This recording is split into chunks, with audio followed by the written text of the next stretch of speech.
नमस्कार मित्रांनो, इयत्ता 12वी भूगोल विषयाच्या संदर्भातील भौगोलिक कारणं हा जो प्रश्न आहे याच्या संदर्भात महत्त्वाचे प्रश्न बोर्ड परीक्षेसाठी कोणते आहेत त्याच्याविषयीची आजची माहिती असणार आहे.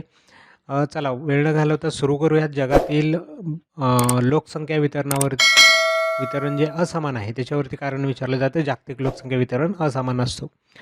वाहतुकीच्या सोयींमुळे वस्तीमध्ये वाढ होत आहे. विकसित राष्ट्रांमध्ये शेती व्यवसायात गुंतलेल्या लोकांची संख्या कमी आहे.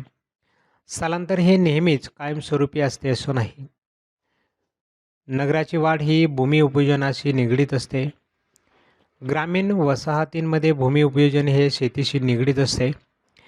कॅनडामध्ये लाकूडतोडीच्या व्यवसायाचा विकास झालेला आहे. शिकारीवरती बंदी घालण्यात आलेली आहे. नेक्स्ट पहा, भारतातील छोट्या नागपूर पठारावरती खाणकाम व्यवसाय विकसित झालेला आहे. उद्योगधंद्यांचे वितरण असमान असते.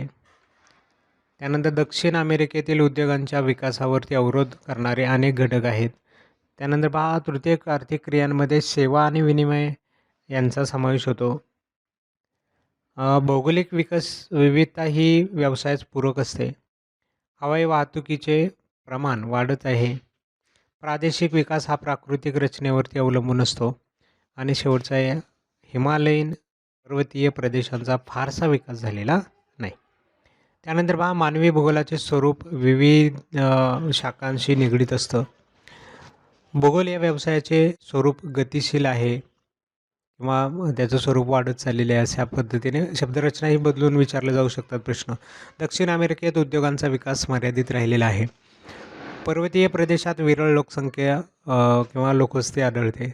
ग्रामीण भागांकडून शहराकडे स्थलांतर वाढत आहे. त्यानंतर आशिया खंडाची लोकसंख्येची घनता सर्वाधिक आहे. आशिया खंडातल्या लोकसंख्या वितरणावरती सामाजिक घटकांचा परिणाम होतो. स्थलांतरामुळे शहरात अनेक समस्या निर्माण झालेल्या आहेत.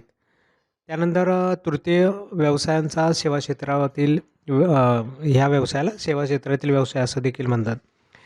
त्यानंतर हवामान या घटकांचा लोकसंख्येच्या वितरणावरती परिणाम होतो. घटक जे आहे ते करून ठेवा ते, कारण घटकावरती कोणताही घटक देऊन तुम्हाला कुठेही प्रश्न तयार करतात.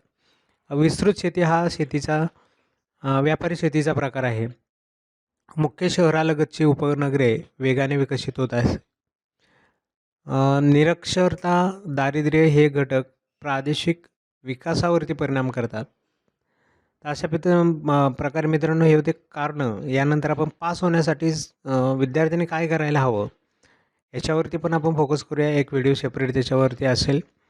आज आपण भौगोलिक कारणं कोणती इम्पॉर्टंट आहे त्याची माहिती घेतली. मला वाटतं तुम्हाला सर्वांनाच ह्या प्रश्नांची माहिती असेलच, तुमची तयारी झालेली असणारच आहे. तुम्हाला सर्वांना बोर्ड परीक्षेसाठी शुभेच्छा. आणि या ठिकाणी व्हिडिओ थांबूयात. भेटूया पुढच्या नवीन व्हिडिओमध्ये.